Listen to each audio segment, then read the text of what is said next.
Carbon footprint realities. You know, recently, when Russia invaded Ukraine, it was almost humorous to see the cabinet level position in the United States telling the president of the invading country that war causes pollution, telling the Ukrainians war causes pollution. So somebody invades somebody, and besides murdering thousands of civilians, bombing different parts of the city, and so on, that's bad to the point it causes pollution. That's the most important thing. Sometimes we get so excited about this as a principle that we forget about the entire bigger world that's out there. Carbon footprint is a reality in the supply chain. And some of the aspects that we've looked at, if you go back historically, we have a thing called the Paris Accord, where a number of nations came together and they talked about pollution on a worldwide basis. We had a revision of that in 2023 where they came together again and they talked about worldwide pollution issues. And it was almost humorous watching the press talk about how all these rich people came together and they flew in on their private corporate jets and they created a large amount of pollution because they're increasing the carbon footprint with their corporate jets. That's the truth. So the issue comes down to when we talk about total greenhouse gas emissions associated with human activities, and you look on climate change, it is a real issue. But how big is it and where are the biggest issues? We'll talk about that in the next section. But the biggest thing here is about quantifying and reducing carbon footprints. Individuals, organizations, they can mitigate their contribution. And when they do, I really do believe the aspect of corporate social responsibility, when you tell people we're doing the following, a lot of people are paying attention to what you are doing as a corporation.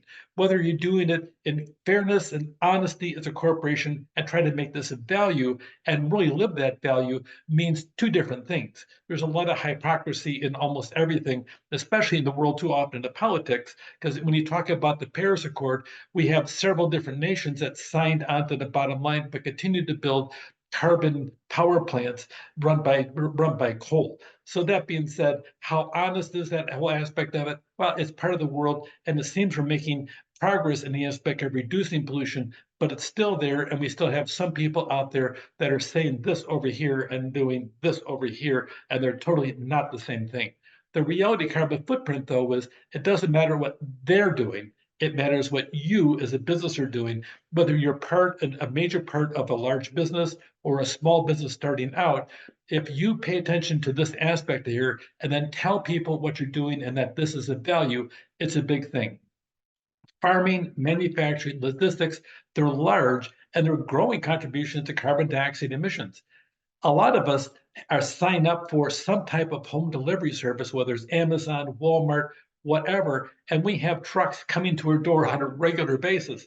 That said, there's carbon coming out of the tailpipe of a lot of those trucks. You're part of the problem. Are you going to reduce your amount? Oh, wait a minute. You're going to get trucks delivered only from electric vehicles. Yes, actually, that's coming up. Some of the different agencies are getting electric vehicles. But the reality is, we're all part of it if we're getting any type of delivery, if we're eating food made on a farm. Wait, most food is made on a farm, but is farming a giant place for pollution? According to some people, it is. So let's stop all the farms and we'll stop. I'm not exaggerating. We'll stop all the farms and therefore we'll save planet Earth. The humans might die in the process, but that's okay. Some type of common sense in the whole dialogue needs to take place. It should be coming from us. Logistics really contributes about 5.5% of total greenhouse gas emissions. And if you start looking at these three factors, looking at reducing the carbon footprint from the supply chain, really, these can all help. Governments, they're taking unilateral legislative steps to force compliance. We're seeing that across the world. In most countries, we see some of the major polluters. When you start looking at across some of the Asian countries, you look at India, you look at China, they have some new stuff happening over there. You have a strange thing happening. We're watching the Chinese and the Indians, they're actually developing a middle class, and they haven't had one, and it's a brand new thing. And it's kind of exciting watching a nation grow an upper class, a lower class, and have an emerging middle class, except for the fact that that emerging middle class, they're buying cars. Cars make pollution. They buy more stuff. Stuff makes pollution. They're buying more food. Food can make pollution. So when you have a growing middle class, you hate to stifle economic growth by saying, you can't grow economically because if you do, you'll pollute the rest of the world. The rest of us, we're happy where we're at. We need to sit down and have that balance, but you can't save the whole world. You can save your own supply chain. Executive link inefficiencies to the supply chain, especially about distribution and transportation in the process. Probably one of the most expensive parts of actually the supply chain pollution really is what we call the last mile problem. We can haul stuff around the country by train, and you have 140 cars attached to 4 engines, and yeah, they make some pollution, but hardly very much compared to all the different semi trucks that they're going to be taking their cars to. It's getting them to that final destination that really takes that bit of pollution that really kicks it up an awful lot. Sometimes we're talking about translating the real need into new products and services. What can we do? Let's look at some of the emission efficiency. Domestic air, really the emissions, if you start looking at the numbers with the 1.8 being the highest and by ocean 0.013 being the lowest. Domestic air is by far the most expensive. Anything with air travel is the most expensive. If you start looking at truck, even though you have a truck hauling one container, it's hauling things along. It's a fraction of the emissions by anything we transport by air. One of the ways to reduce your carbon footprint, don't don't travel by air, don't bring any freight by air, except people want stuff now. We're Americans. That's kind of who we are. And not just Americans, most of the world now wants things instantly. Air is really effective. But you can start looking on the aspect of outsourcing things or actually creating things that are closer to the actual consumer market, have your distribution center there, and actually making it closer to the consumer itself. That probably is something to consider if you're really serious about reducing emissions. Rail is relatively inexpensive, and look at the numbers, and look at the numbers for ocean.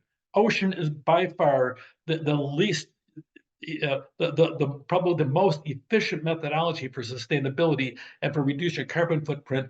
That should be in the equation of all your different calculations if you're serious about reducing your carbon footprint. Raw material. If you look at raw material manufacturing, by the time you're all done, the percent of carbon footprint, the only thing that you can sit down and focus that it's not bad is really the waste and recycling. That's when you throw it all away. But the distribution logistics, that's high. Look at the packaging and the manufacturing. No matter what you do, if you have to mine a product, if you have to gather a product, you will have carbon footprint when you're out there. You start looking at what's all involved. Logistics is only one, but not the largest contributor to greenhouse gas during the product life cycle. A lot of times, ocean shipping is more efficient in transportation, but if you look as to how we get rid of waste, that itself, trying to shred a car into pieces takes a massive amount of pollution, trying to shred the different components to it and everything else. So are we going to sit down and start making things that are easy to recycle? Are we going to start looking on the entire chain trying to reduce it? Are we going to calculate the cost of how much carbon footprint does making one can of Coca-Cola soda? Are we going to do that? How are we going to measure that? Are we going to have equal standards on that? And by the way, if we do, can the public see it so the public can make its own decisions besides government regulators in the process?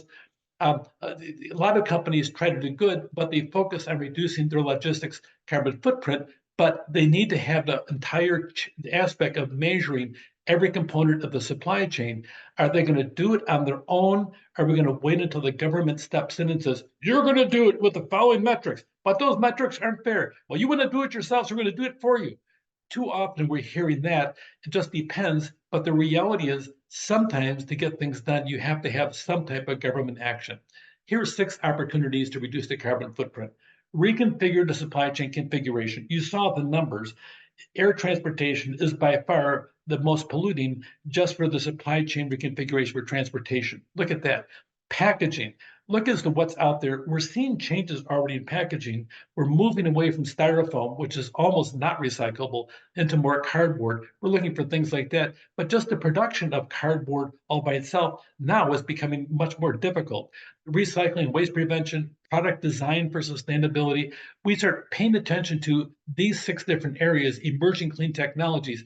That's going to help significant supply chain. And by the way, when you do that, you advertise it and tell the consumers because this now is a marketing point. Short-term opportunities, measure, reduce supply chain carbon footprint, take a big picture perspective, map out supply chain activities, collect data. You need information on carbon emissions by fuel type, average fuel efficiency, electricity, all these aspects. That data will help you give a good, clear picture as to exactly what your company is doing. And you can find some ways once you get the data to try to minimize the carbon footprint. With this information, you characterize the optimal configuration, that right mix, and then from there, you can sit down and create a reduced carbon footprint and select the mode of transportation to balance cost, time, and emission.